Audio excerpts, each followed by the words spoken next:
Apa itu? Pasukan Mati lagu ya. Oh. Ono nih ta. Ding ding ding ding ding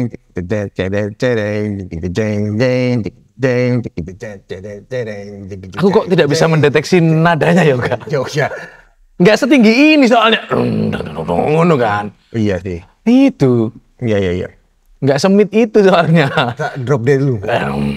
C man, dia main C. Oh, iya, C. Iya, itu zaman Kak Coki gak ya?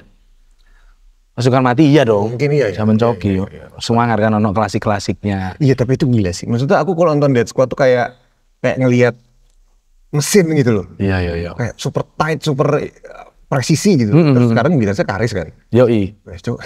Iso apapun. Iya. Sangar. Iya, sangar. Tadu lagi. Mate gak gua? Makanya. Iya. Ilmu tuh. Aku kadang melihat mereka tuh gimana caranya bisa main kayak gitu ya? Iya. Kamu gitu juga gak sih? Iya. Bisa gak? Iya. Bisa gak? Analogi itu kayak aku ngelihat orang punya rumah di Pondok Indah. Kok bisa ya? Kerjanya apa ya? Iya, mungkin punya band kayak Dewa ya. Mungkin itu bisa. Sama Kiki juga. Oh iya. Band terbaik menurutmu? Ini langsung mulai nih. Loh, enggak. Anggap aja enggak pernah. Oh ya, anggap aja nggak pernah mulai. Nggak pernah mulai. Oke. Terekam tak pernah Band mati. terbaik. The Upstairs dong. Yoi. Band terbaik di dunia. Nggak usah gini-gini. Kan gini dia kalau pakai megang Jimmy kabel. Danger. Ini berbahaya. Band terbaik. Nah. Dalam hidupku cuma ada dua kak kalau band. Apa? Beatles dan Dewa. Oke. Yang Kenapa akhirnya The Beatles dan kenapa Dewa? yang akhirnya aku pegang. Kalau kenapa Beatles, aku menelaahnya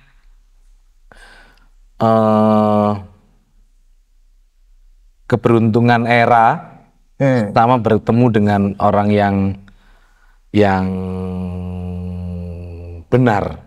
Dan aku sih punya spekulasi liarku di lamunanku, kalau mereka ini dibentuk. Jadi George Martin itu sebenarnya makhluk dari masa depan yang kayak gitu-gitu loh. Yang kayak kenapa mereka waktu itu gitu, yang digedein dan cuman sependek 7 tahun, tapi 60 tahun kemudian kita masih membicarakannya. Lagu Beatles yang menurutmu bisa menjadi sebuah bukti bahwa mereka adalah band terbaik di dunia menurutmu? Ya. Apa lagunya? Satu. A Day in the Life. Lengkap dengan albumnya tadi. Sgt. Pepper's. Coba nyanyiin refnya dong, kayak di radio-radio.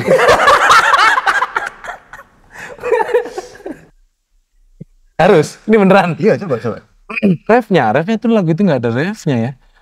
Dia gabungan dari dua lagunya John dan Paul soalnya kan. I read the news today, oh boy, about a lucky man who made. Lupa liriknya. Nah. Habis itu ada di tengah-tengahnya ada woke up, piano put out of bed, drag a comb across my head, ding itu. Kalau Dewa. Oh wow. Lagu terbaiknya. Kenapa dulu? Lagu terbaiknya dulu. Kenapa dulu? Oh, kenapa dulu menjadi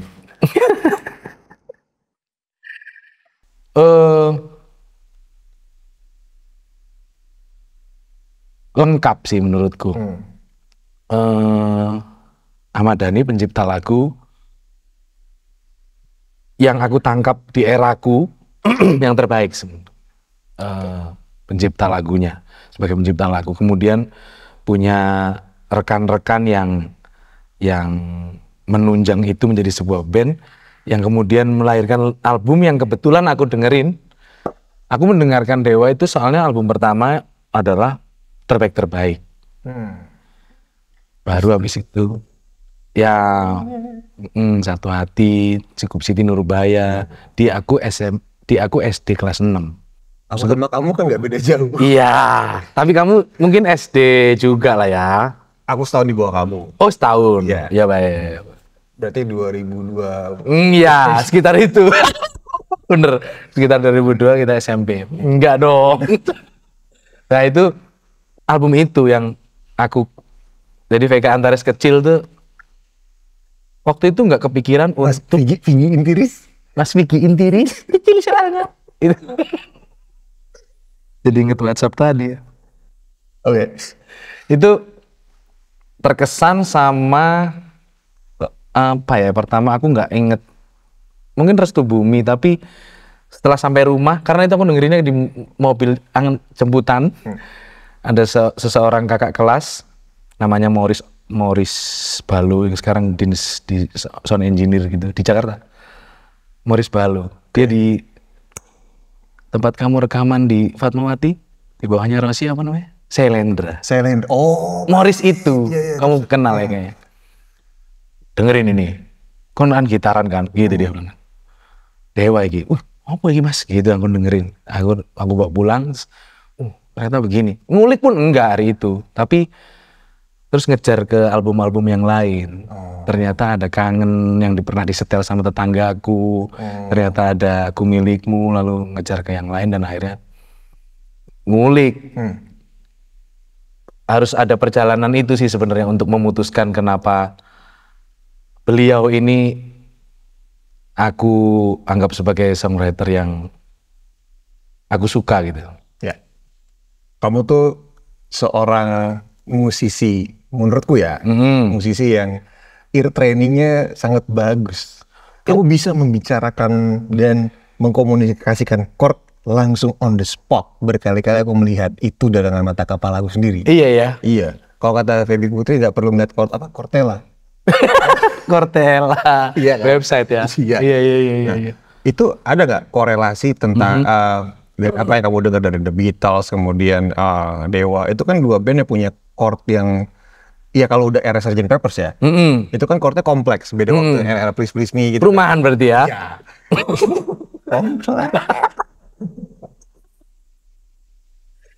Chordnya. Itu kemampuanmu sekarang, apakah itu karena kamu mempelajari lagu-lagu yang rumit?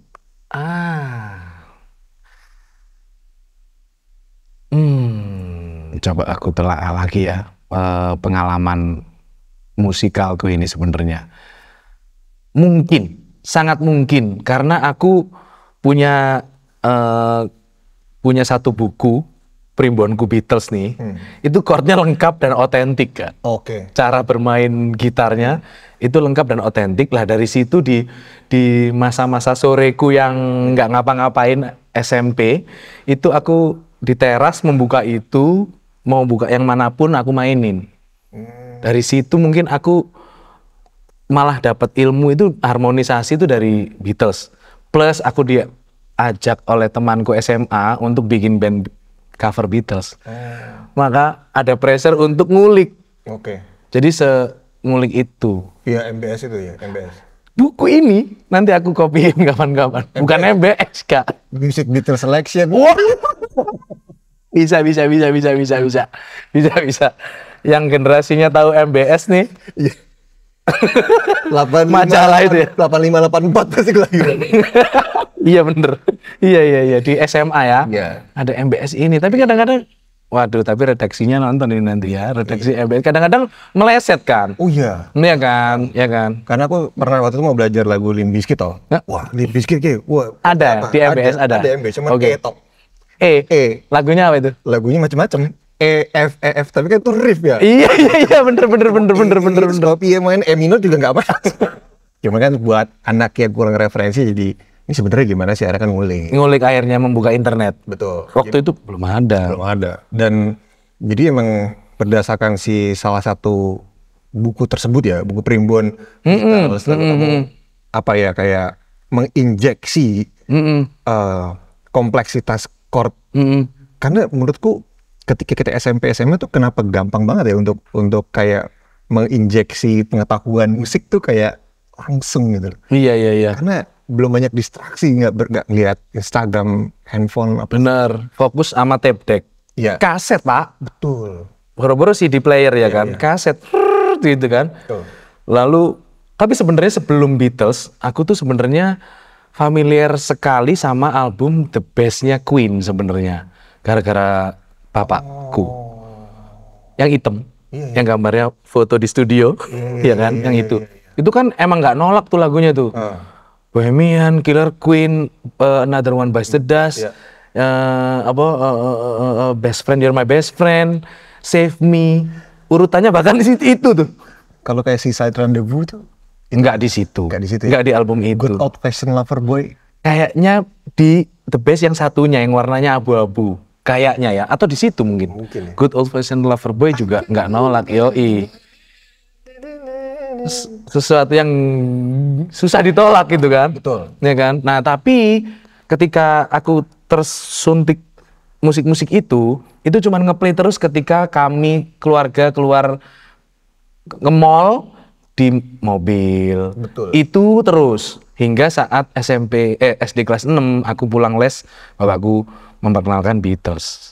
Pastmaster tapi Pastmaster adalah kumpulan single ternyata. Isinya Love Me Do, She's a Woman, I Feel Fine, lagu-lagu yang tidak ada di album. Pastmaster itu. The Beatles tuh haram memasukkan single ke dalam albumnya ternyata. Oh baik.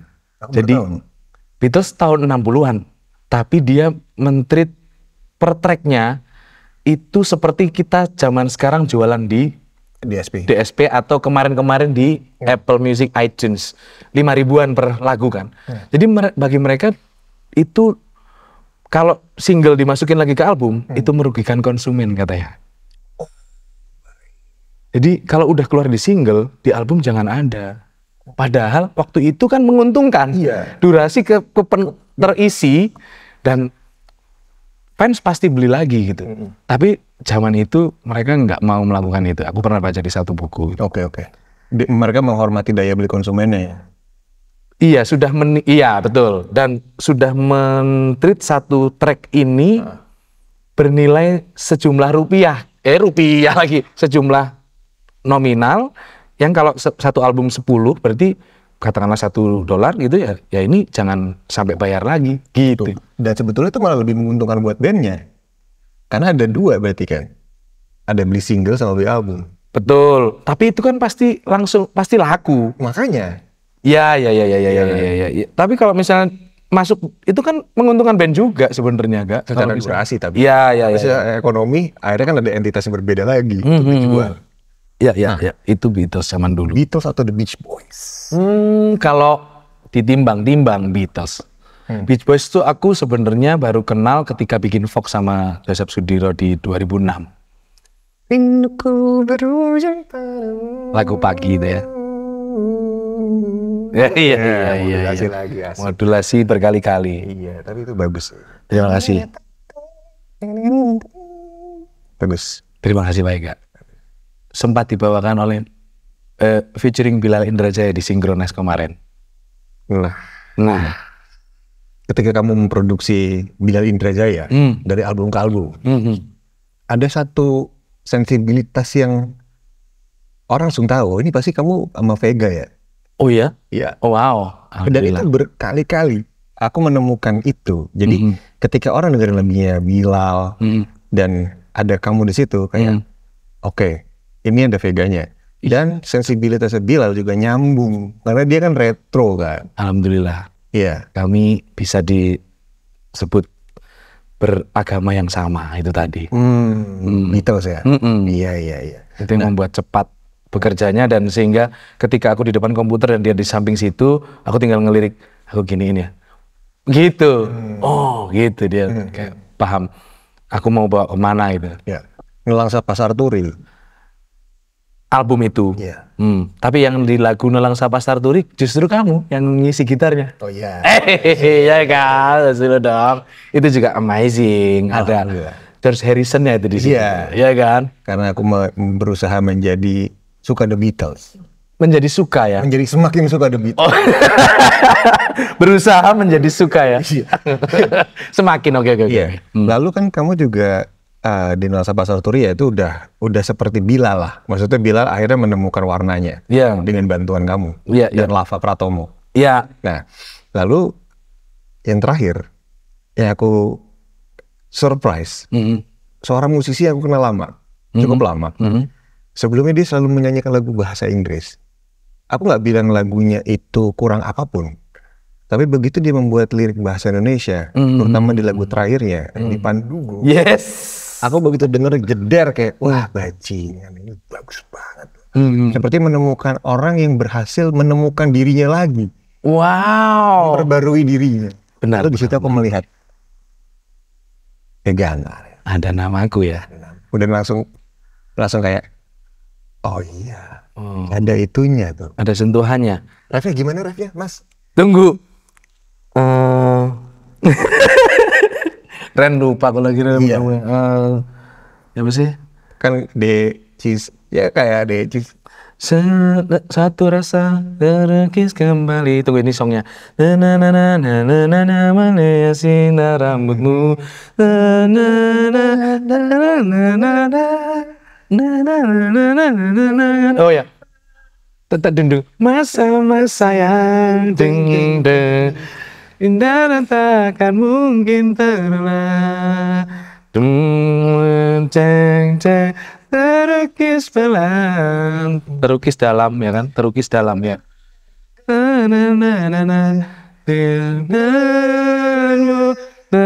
Ingin tak usai. Baru hooknya tadi, bukan hooknya, akhirnya jadi judul Biar Ku Merindu. Randy Pandugo. Alhamdulillah, aku terlibat di pembuatan lirik waktu itu. Oke. Tapi lagunya sendiri waktu itu Randy udah jadi begitu? Sudah berwarna seperti itu, sudah bahkan mungkin, drum masih plastik. Drum masih plastik, Plastik masuknya sampel. Iya, masih sasetan. Virtual, ya kan. Drum masih gambarannya dia sendiri. Vokal, bahkan sepertinya apa yang dia bikin ketika lirik, ada cerita unik membuat lirik bersama Randy Pandugo. Gimana? Kami tidak sempat berjumpa. Oke. Kami melalui aplikasi Zoom. Zoom in, Zoom out, ya kan? Yuk Zoom. Yuk Zoom. Yuk Zoom. Ya. Ini linknya, yuk Zoom. Ya. Nih, gudeg. Jadi kami lewat Zoom. Tidak berjumpa di... Bubur kan? Bubur apa? Zoom. Zoom.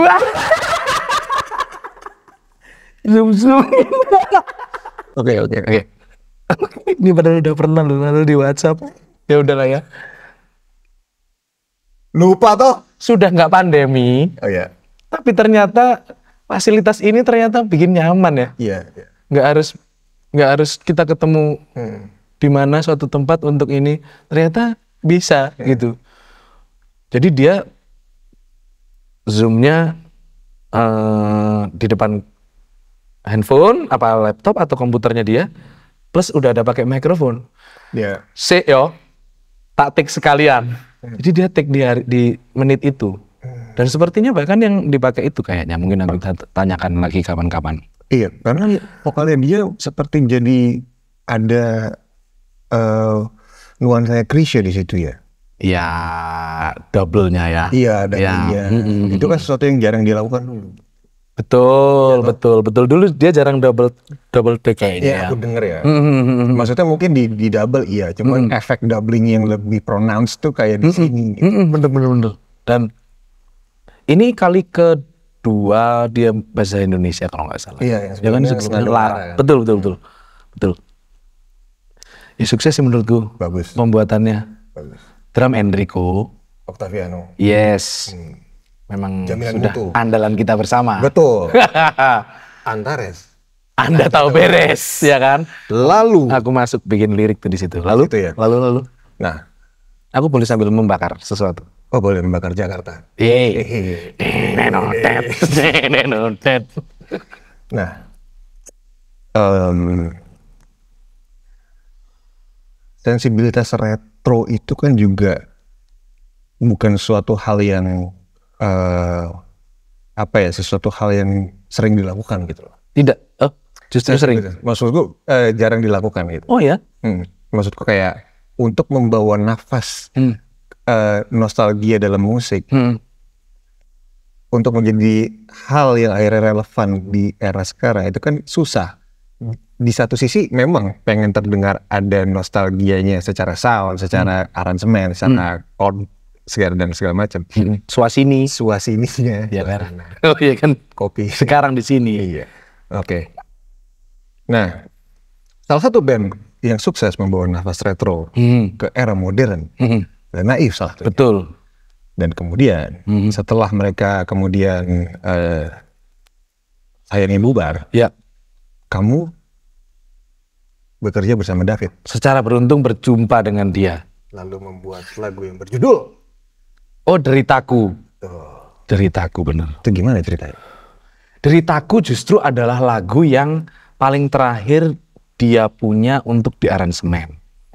Itu ternyata aku masuk tuh. Ceritanya gimana, diajak apa? Tidak, Maren. Pada suatu malam, aku sedang nongkrong bersama adikku. Lalu, Bang, dengerin ini dong, DVD Boy. David Bang. Iya kan, ada kan solonya bersama Krishna zaman dulu, ada albumnya tuh warna pink. Iya, yang gambar depannya ini kan. Iya, gambar anaknya tuh ya kan. Nah itu kami suka, aku punya CD-nya, kami suka, terus habis itu nggak ada di Spotify. Aku punya nomornya Mas David ya kan. Tak WhatsApp, Mas DVD Boy dibikin ini dong, apa di DSP. Oh iya ya, udah lama itu ya gitu. Terus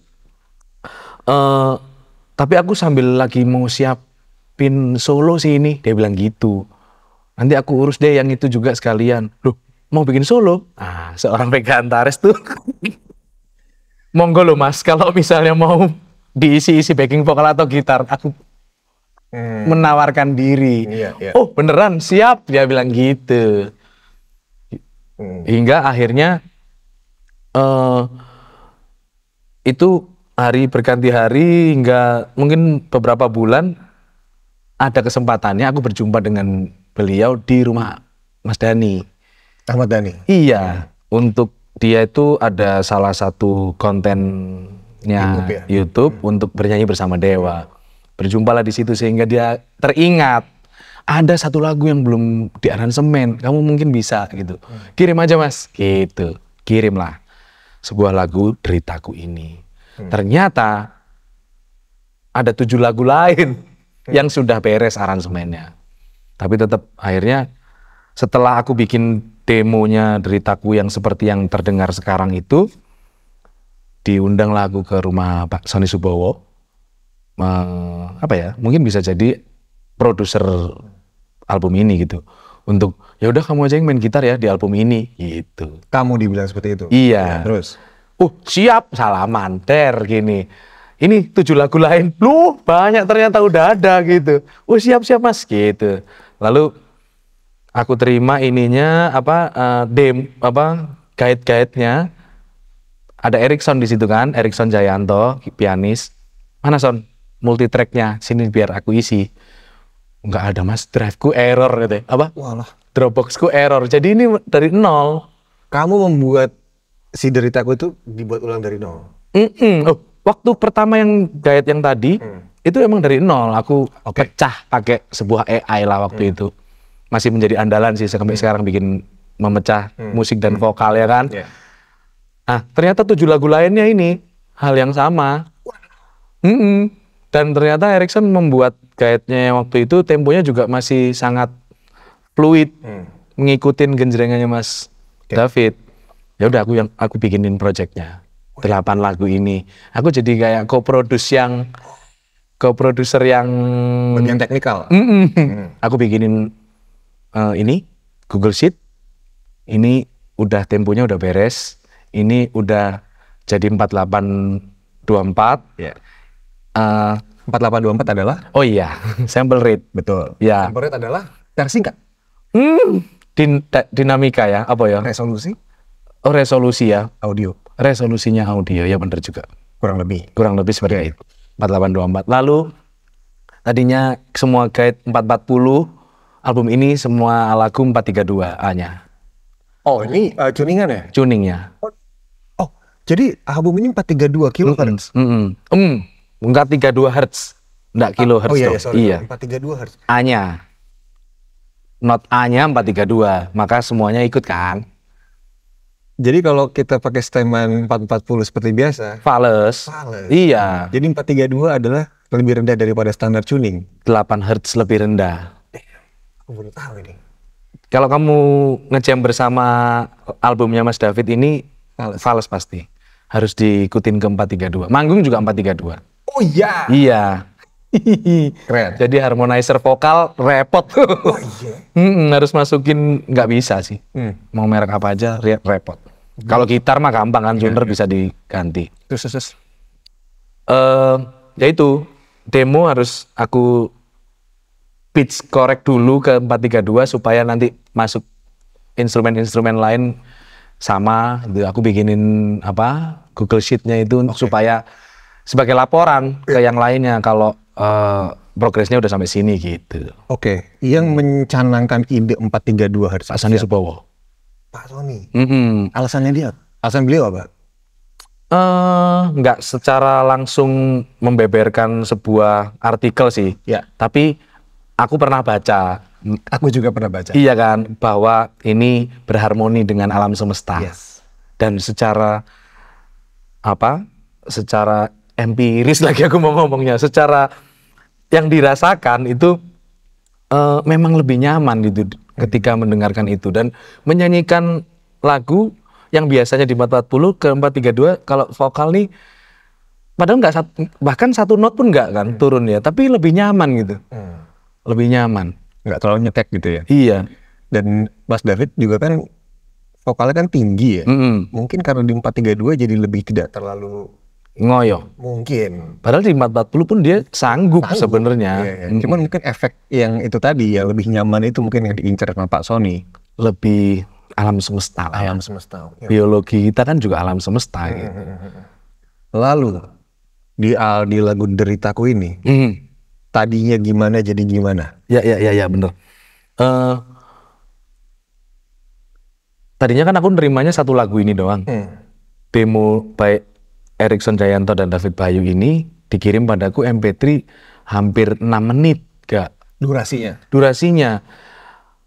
Intro dulu yang teng deng dong deng teng deng deng deng teng dong dong dong itu di tengah-tengah sekarang jadinya. Itu tadi di depan, habis itu bait 1, ref 1, bait 2, ref 2, interlude, bait 3 lagi, ref lagi. Panjang. Wah, gimana nih ya? Aku beride untuk ref duluan. Jadi aku membayangkan seakan-akan nih David Bayu itu selesai manggung sama bandnya gitu. Terus habis itu ada piano di bar ini, terus dia duduk sendirian. Ku terima semua jalan di hidupku dan sama dari.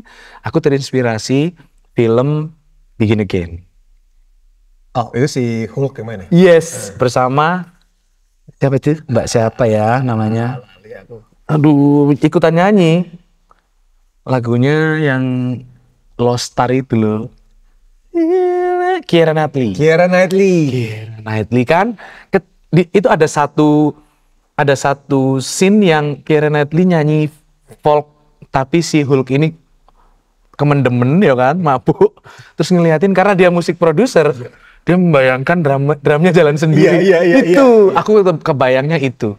Kebayangnya David Bayu sebenarnya nggak main piano sih, kayak ngambil mic doang, pianonya jalan-jalan sendiri. Ku terima semua jalan di hidupku, deritaku. Pianonya bunyi sendiri, tring, ting, ting, ting, ting, ting, ting.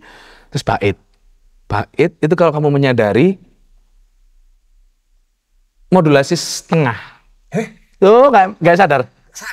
Ku menyesal itu donya cis. Hidup bersama yang tak ku cinta. Di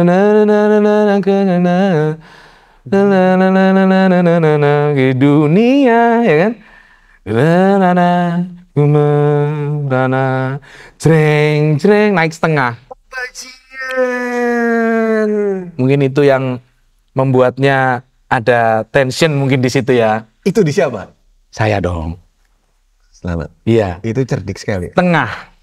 Seakan-akan crooner itu, ya kan, dalam rangka sinatra-sinatraan. Jadi intronya cheese, kemudian tapi ref, oh ya ref di cheese, Tapi ref yang setelah ada verse-nya berarti itu naik. Naik D.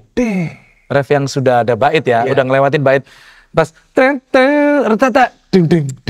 des itu udah D. Tapi kan ref pertama itu belum ada drum kan? Sorry, verse pertama itu belum ada drum. Belum. Menyesal, ya kan? Oh, bait kedua kan? Udah naik. Ku memilih.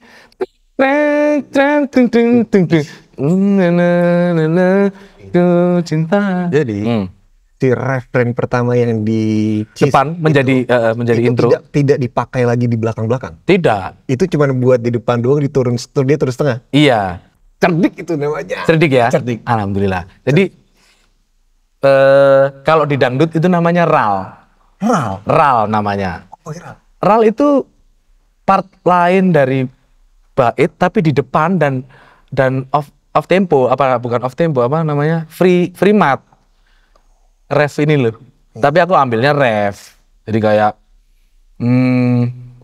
kalau aku ingetnya Matt Monroe lagi Walk Away, tau gak? Walk away please go before you go your life away. Itu la ra ra ra ra ra ra ra ra itu disikat duluan dari situ. Atau kayak mungkin kalau Widuri itu gimana ya depannya? Widuri. Ya misalnya. Itu kan refnya kan?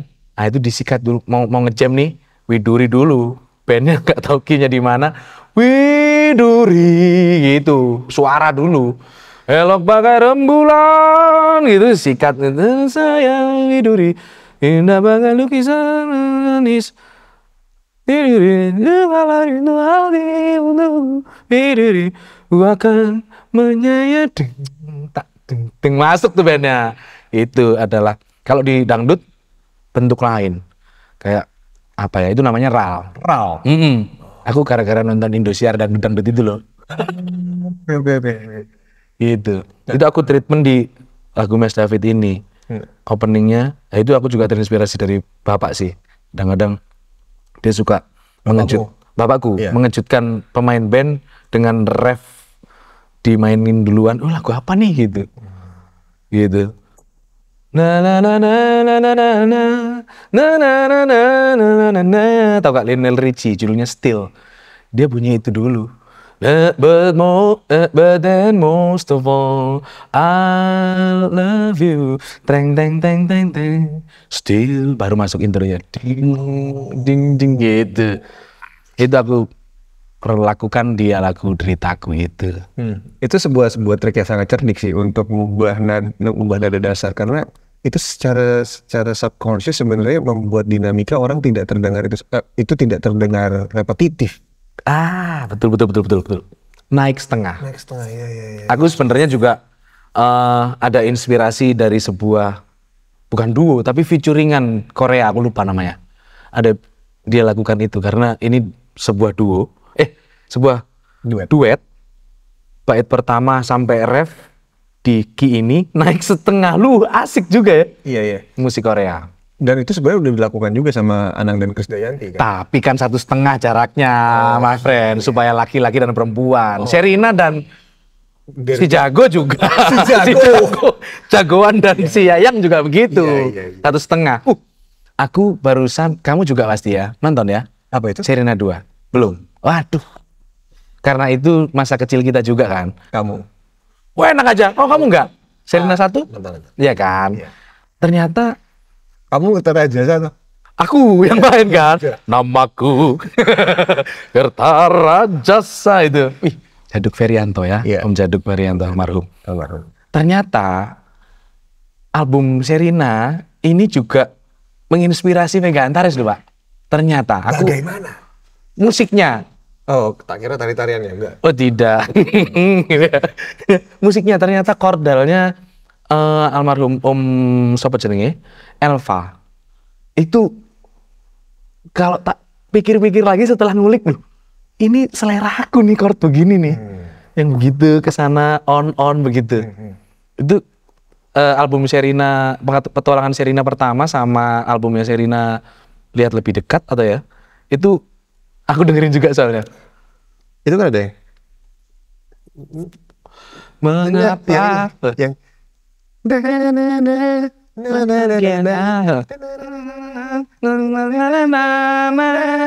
naik satu biasa ya kan itu. Nah terus ketika ganti-ganti ke cowok kan turun 1,5 naik 1,5 untuk menyiasati itu kan. Kalau 1,5 mudah ternyata jembatannya. Nah, yang kayak gitu-gitu dalam perjalanan hidupku ngulik musik tuh, oh ternyata naik 1,5 jembatannya mudah, tidak seperti naiknya 1 yang gitu. Nah, kembali ke Deritakunya David Bayu. Secara instrumentasi, siapa aja yang bekerja di balik itu semua? Gitar saya. Nah, tapi di lagu Deritaku piano juga aku. Oke. Padahal ada Erickson untuk lagu-lagu yang lain, tapi akhirnya yang kepake adalah piano yang aku mainin waktu di guide, waktu di demo. Jadi piano aku. String section itu secara amazing Erickson Jayanto. Mantap sekali sih. Dan virtual itu. Cuman virtualnya nggak terus aku kirim stem kepada dia, kemudian dia isi MIDI, itu nggak. Tapi dia duduk di sebelahku, menggunakan controllernya, masuk ke soundcard lain. Soundcard lain itu aku rekam audio. Jadi dia tidak boleh salah, tidak bisa di-grid. Iya. Maka dinamika modulasinya keyboard itu dia mainin live di situ. Itu keren sih. Jadi istilah kami, ayo sekarang bikin karpetnya dulu ya Son. Iya. Karpet bawah dulu, nada-nada ini, atasnya. Terus dia emang udah, kami ya kayaknya ya, kayak udah klik aja gitu. Udah nyambung kabelnya tuh. Iya, aku udah paham kalau karpet ini berarti ini di sini, ini aku bikin tracknya berarti yang ini. Berarti itu dia udah nggak protes-protes lagi gitu. Itu sih amazingnya kerja sama Erickson itu. Bass Taufan Wirzon. keren. Di Indonesia Raya kalau tua-tuaan Iya. dia. Pegangan sih. Drum Bimo Sulaksono. Sir Gabriel Bimo Sulaksono itu. Ya. Sir ya. Sir boleh lah ya, Inggris dia nih. Gila, all star ya. Iya. Itu berarti yang dalam proses rekaman ya, berarti kan ada produser yang mendirect mereka untuk bermain seperti apa? Atau enggak? Enggak, David Bayu sendiri. Iya, maunya seperti apa? Ada satu lagu yang bukan Deritaku ini, Gelap, itu dia ada ngasih referensi Radiohead waktu itu. Yang mana? Aku lupa tapi judulnya apa. Jadi dengerin di situ, maunya begini mas, oke. Itu apa yang eksekusi. Kebanyakan aku yang eksekusi karena bass direkam di rumah, Erickson juga ngerekam di rumah. Vokal aja justru aku nggak ikut waktu itu. Jadi aku tinggal ngirim apa yang udah ada ini. Mas David take di tempat Mas Randi. Oh di Cinere sini? Vokalnya. Lalu dapat data dari situ, kirim balik ke aku rapihkan lagi untuk dikirimkan mixing oleh Pak Sony Subowo. Ada sesuatu yang unik yang terjadi di dalam lagu Deritaku kah? Di album ini yang unik adalah sebenarnya David Bayu, Mas Bimo. Kenapa? Itu maunya take drum di rumahnya, santai biar santai kita, wes oke mas. Tapi soundcardku cuma 2 channel, terus piye? Iya, Ya udah, aku bawain soundcard akhirnya pun cuma 8 channel sebenarnya dengan laptop jadulku itu ya kan. Lalu kondenser semua aja kayak orang lawas. Wih.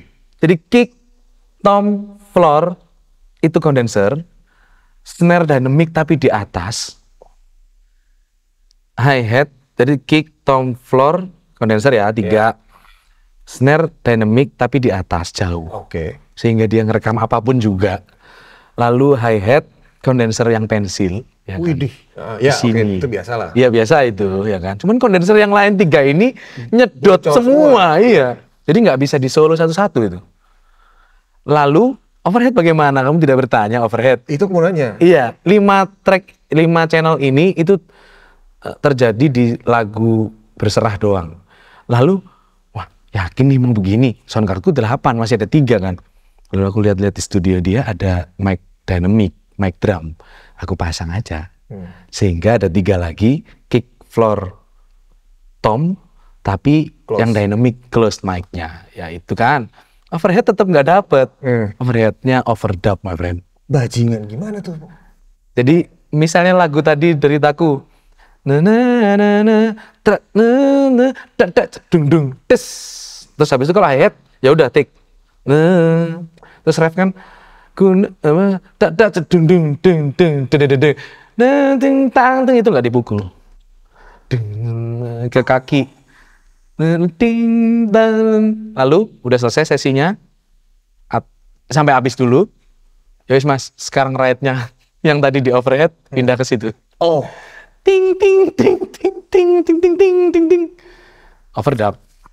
Sehingga clear sih sebenarnya. Jadi yang tadinya semuanya nyedot itu nggak ada overheadnya, nggak ada cymbals. Iya. Jadi memudahkan juga untuk dibalance kan. Betul. Iya, karena cymbal itu emang frekuensinya paling brengsek sih. Iya, ya apalagi kalau misalnya nodong begini, yang lain pasti kena, kepotong juga, ketika nggak dipukul nggak kepake juga. Jadi benar-benar yang efektif.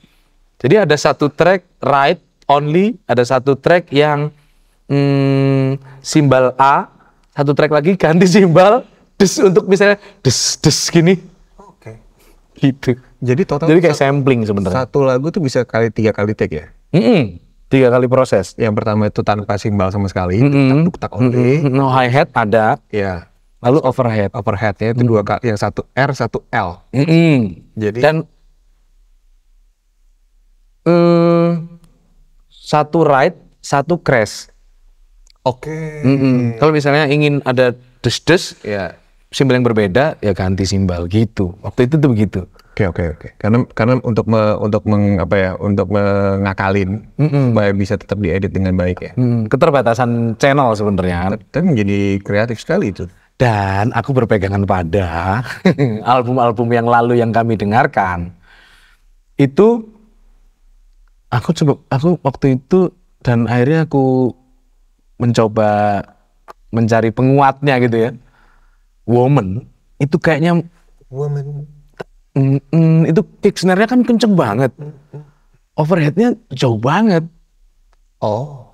Apakah itu sebuah kecanggihan treatment mixing atau memang begitu? Metodenya gitu. Terpisah. Aku terus berspekulasi, aku nggak kenal sama Jeff Emerick atau George Martin. Belum. Coba diteleponin, kenal? Enggak juga. Beatles ada lagu lagi-lagi. Ada lagu yang kayak lupa overdub overheadnya.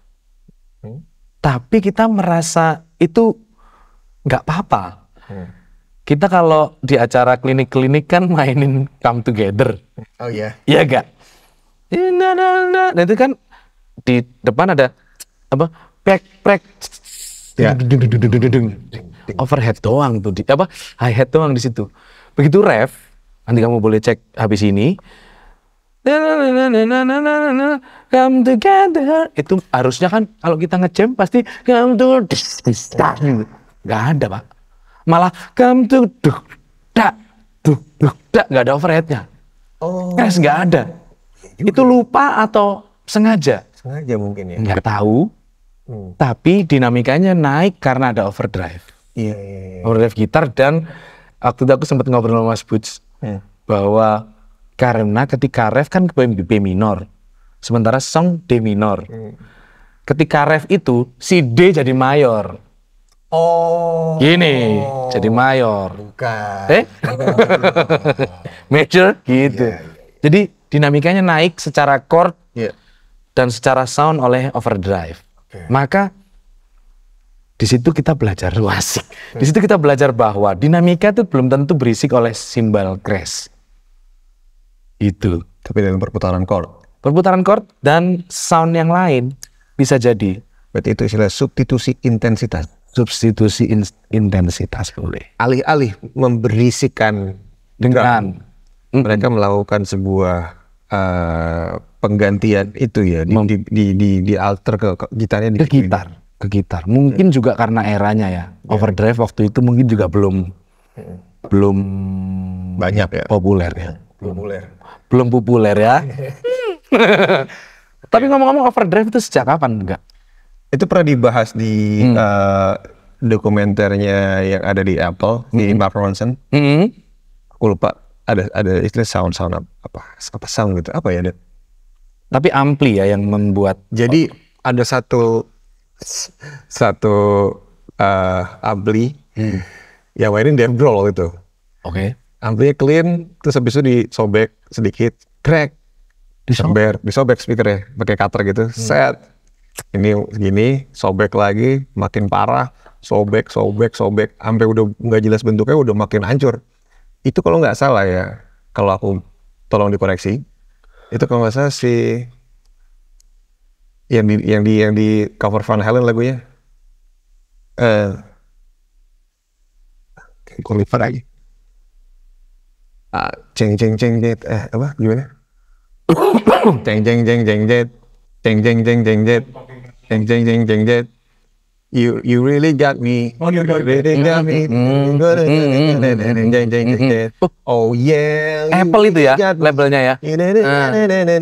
You really got me. Nah itu kalau salah tuh lagu itu. Pertama kali Overdriven. Pertama kali ditemukan gara-gara dia nyobek ininya. Si speaker cone dari. Bahkan bukan komponen ya, bukan gedein volume nggak? Bukan, waktu itu digituin. Oh. Tapi kemudian kan akhirnya yang dilakukan oleh The Beatles juga yang revolusioner adalah di lagu Revolution.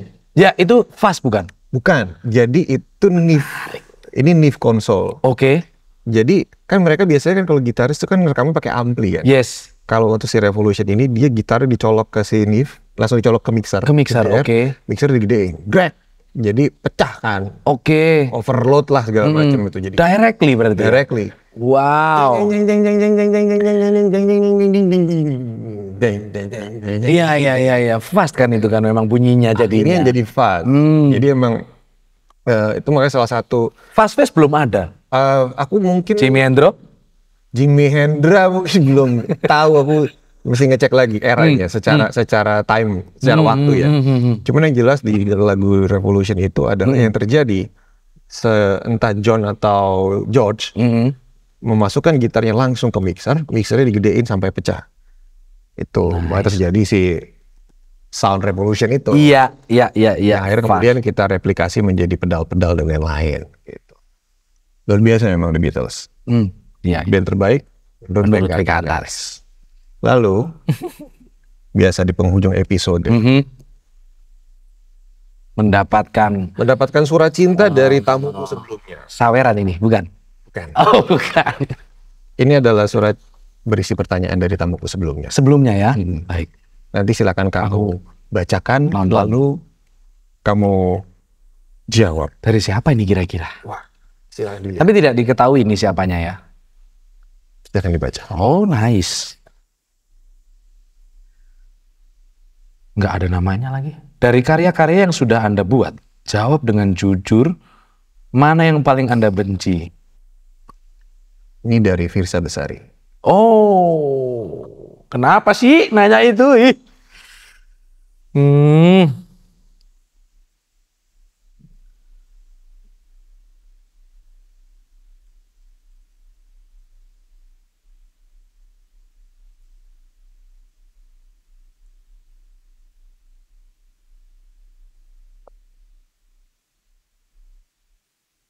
Wah, berat sekali pertanyaannya ini.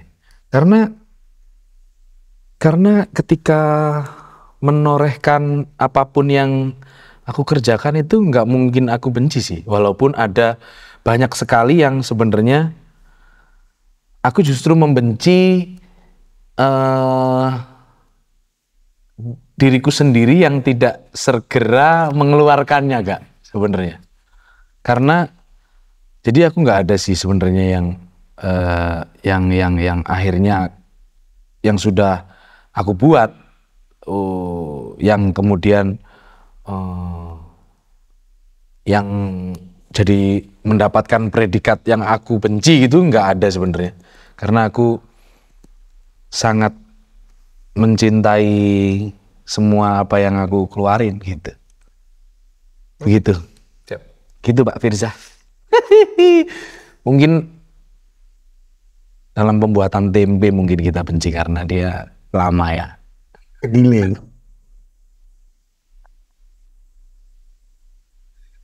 Oke, sekarang aku harus bertanya. Kamu harus bertanya untuk tamuku selanjutnya, siapapun itu. Ya. Pertanyaannya ditulis dan jangan lupa menulis namanya. Ternyata.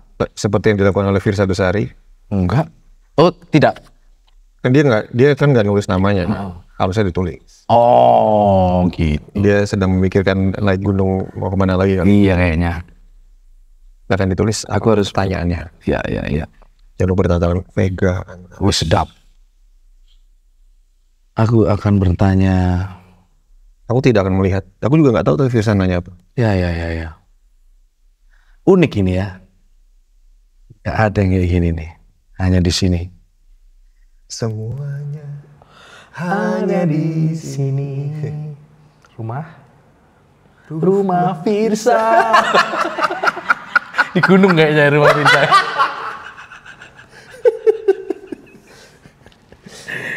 Aduh.